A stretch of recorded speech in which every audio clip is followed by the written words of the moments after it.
Welcome to Influential Entrepreneurs, bringing you interviews with elite business leaders and experts, sharing tips and strategies for elevating your business to the next level. Here's your host, Mike Saunders. Hello and welcome to this episode of Influential Entrepreneurs. This is Mike Saunders, the Authority Positioning Coach. Today we have with us Chris Craddock, who's a real estate expert and the founder of the Redux Group. Chris, welcome to the program. Hey, thanks so much for having me here. You are welcome. I want to learn about your journey in entrepreneurialism, but first I want to find out what in the world is a Redux, and you're the founder of the Redux Group, so I know there's a story behind that name, so enlighten us on what that is. Yeah, Redux just means to make something old new, right? So that's the idea of what it is. And when we first got into business, we were looking at flipping houses, right? And that's what we were doing. And so flipping houses makes something old and turns it to something new.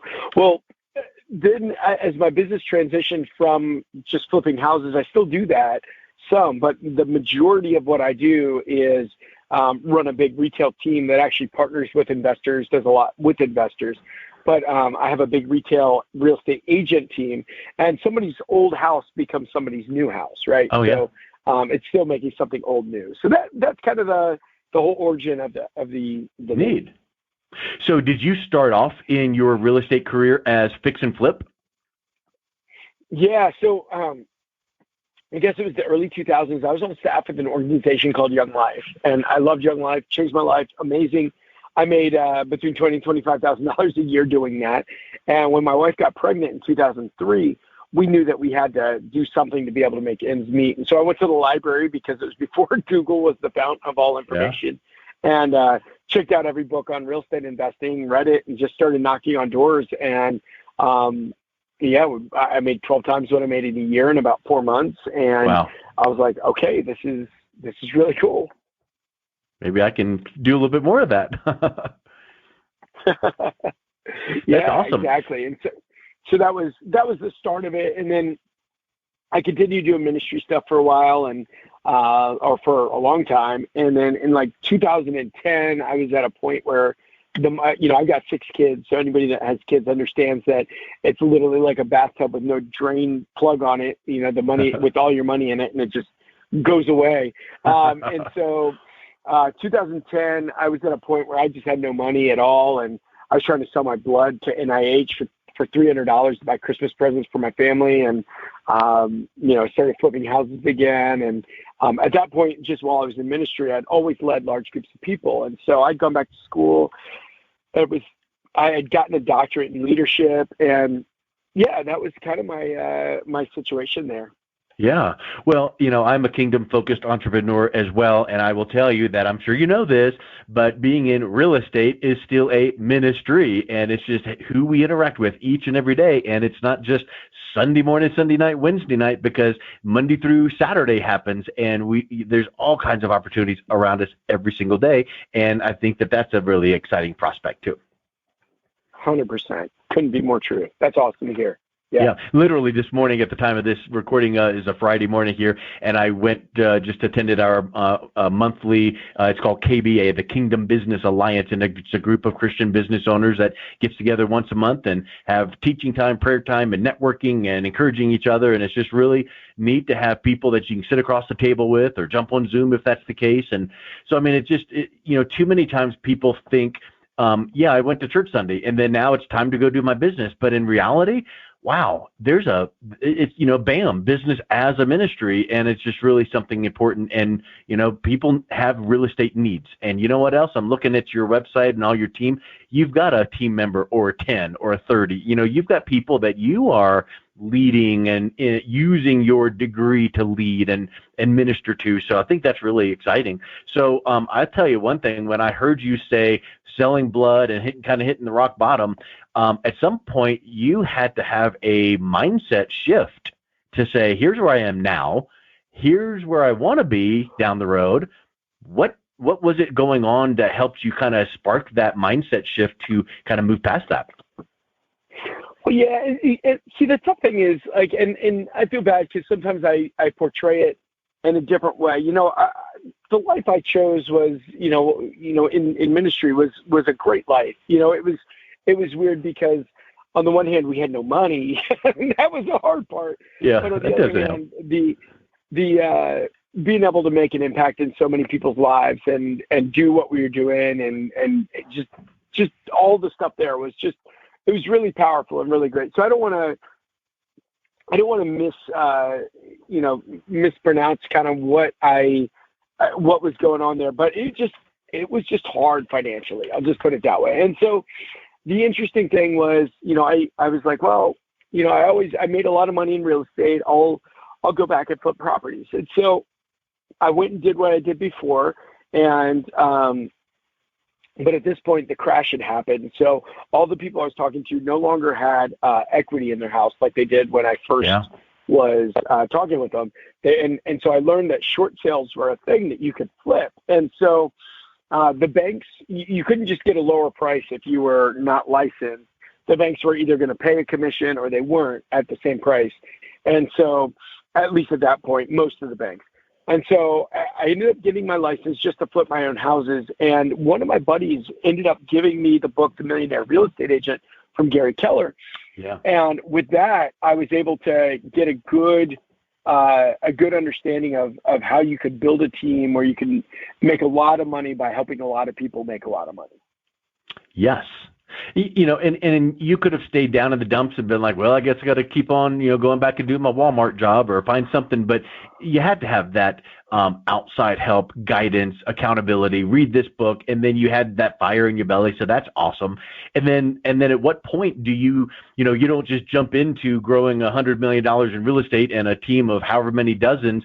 It's a slow process. So you started here, then you added this and added that. What did that process look like for you? Yeah, well, I just straight out the gates, I went and got two of my two friends and just said, hey, I know you want to get into real estate. Let's do some stuff together. And so I brought them in to help me with the team. And, they were brand new. And I was like, well, I know how to flip houses. I know how to get stuff done. So I was the more experienced one, and I knew so little, but I just knew a little bit more than everybody else at that time. And so, we started going. And for me personally, when I was in ministry, what I did, I used like a rudimentary CRM. And so my CRM was my phone, and I would just go through my A's, and today was an A day. So I call my Alan and Adam and Andrew and just check on them, see how they're doing, see how life is. And so when I got into retail real estate, people were just like, hey, build it with your sphere of influence. So I just started going through my A's and then my B's. And the way I did it, I just called everybody to see if I could help them, see how life was going, see what was going on, all the other stuff on that front. And, I just cared about people. And there's a law of reciprocity, right? If you care about people, do right by them, they're going to ask you how they can help you. And that's what people did. And we started doing more business. And then I realized, I'm like, dang, there's a lot of money to be made in title. And so we opened a title company. And then I was like, dang, there's a lot of money to be made in insurance. And so we opened an insurance company. And then I was like, dang, there's a lot of money to be made by getting a rental portfolio. So we did that, and then flipping and wholesaling and Legal Shield. And, now I'm a part of EXP, and EXP, you can make a fortune in your EXP downline. And so there's all of these different ways that you realize you can grow your world, and they call it vertical integration. It's like doing the exact same thing, just building other businesses in the same vertical so that you can do one transaction and get paid 5 times. Yeah. And the thing, I believe in that wholeheartedly. And I think that one of the elements of that to be successful is the glue that holds it together is building a relationship of caring. And if you were the quintessential used car salesman type person, fast talking, let me just make a buck, none of that would happen because people would smell that a mile away and they would, thanks, Chris, but no thanks. So you had laid the groundwork just in your approach anyway from putting other people's values first and from your ministry days of just serving and giving value. And then that really served you well in growing a business. And then sure, you got some outside mentors that said, well, if you're already doing this many transactions, maybe you should start a title company, mortgage company, insurance, whatever, because you develop that relationship with that family to buy or sell their house. Well, what else do they need? Why do they need to go interview that other company? I got it in-house. And then it makes it easy for them. And then I would suspect that they appreciate the one-stop shop, and then referrals becomes very simple, right? Right. 100%.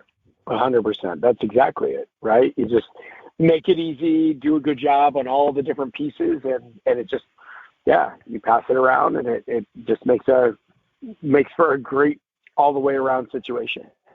So in the real estate, part of your business, are you more focused on residential, like buying and selling for clients, or helping people find investment properties? Well, all of the above. So this year, our goal is to sell about 700 properties, which is up about just over 15% from last year. And with it, about 25% of what we do is some sort of investor-related deal, right? So something that needs a lot of work, something that they're massively they need a lot of work, or the seller needs to sell fast, or whatever. And so we're able to find a lot of off-market properties because we just work with a lot of investors who are looking for off-market properties. I am an investor as well. So those are kind of some of the things that we're working through with everything that we're doing. Yeah, for sure. So when you talk about building your team, I'm sure that you have an opportunity that you would say to either person that is newly licensed or whatnot, hey, here's what we offer. What is it that you would be able to help someone get into the business, maybe get licensed and come on board with your team? What do some of those opportunities look like? Yeah, and see, that's one of those things that I really love about one of the reasons why we went to EXP is because EXP has you've got two different paths, right? Anybody in the country could basically join our organization through EXP, which is really cool. So yeah, and listen, anybody that's thinking about getting into real estate or in real estate and looking to, to level up, reach out to me on Instagram at Craddock, Craddrock. I would love to, not my last name, but an old cheesy high school nickname. But yeah, that's the whole thing is if you come in through the organization, we offer a lot of help, a lot of training, a lot of coaching. For those that are on our team, we offer training, coaching, every single morning. We also offer leads and back office. And, my whole thing is, we've all heard of the 80-20 rule, right? 80% of your income comes from 20% of your effort, right? The Pareto principle. Well, if that's true, if somebody makes, let's just say $100,000 a year because it makes my math easier and it just is easier.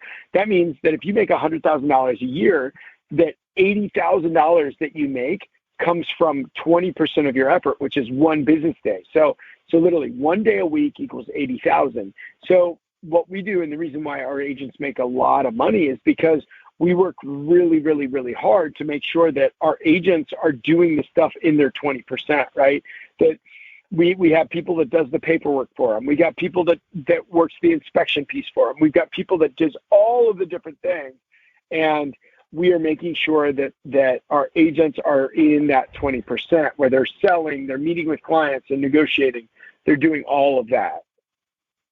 Yeah. Well, I literally today was interviewing someone for the podcast here who wrote a book called That's It, I'm Fired.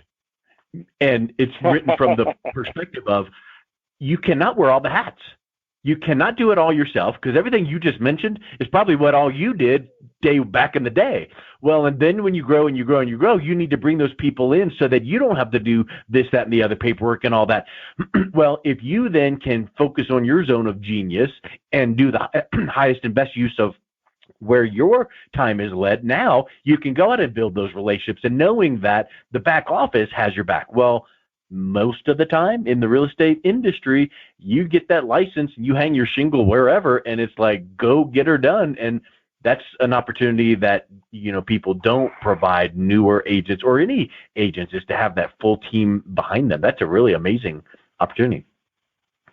Right. 100%. And that's the biggest key right there. It's just making sure that if you've got a good team that's functioning on all cylinders, then, everybody's going to be great. You use the zone of genius. That's one of those. I've got a sign on my in my office. Are you in your genius zone? And that's the big question. Are we doing those things that are keeping us working in the highest and best use of our time? Yeah, because that's the Dan Sullivan, kind of a quote or mantra. And then if you are in your zone of genius, doing the things that are the highest and best use of your time, now that's the 20%, tying into what's going to bring you the 80% of the rate of return. And those things are going to be different for each person. But when you have a mentor like yourself that can work with agents and say, here's what you need to be doing, here's your zone of genius, boy, that really is the fast track. So, Chris, it's been great chatting with you. What's the best way someone hearing this could go, you know what, I want a little bit more? What's the best way someone can reach out and connect with you to learn more? Well, there's a couple different ways. So if you are a real estate agent who also wants to be an investor or is an investor, definitely check out obviously the average podcast listener listens to 7 podcasts. So I would keep listening to this one, but I'd love to be one of your other 7. It's called Uncommon Real Estate. Awesome. It's everywhere. And then, if you want to reach out to me personally, one of the things that I do, I think I'm down to 2 right now. I'm almost caught up, but anybody that sends me a DM on Instagram, I'll personally answer it, personally interact, anything I can do with you at Craddock. And then I'm also on TikTok, Chris Craddock Official. And then, I have a coaching business as well, working with agent or investors, essentially helping them make the most of their leads and everything. You just go to my webpage, chriscraddock.com. Excellent. Well, Chris, thank you so much for coming on today. It was a pleasure getting to know you. Well, this has been great. Thank you for having me. A lot of fun. You're welcome. You've been listening to Influential Entrepreneurs with Mike Saunders. To learn more about the resources mentioned on today's show or listen to past episodes, visit www.influentialentrepreneursradio.com.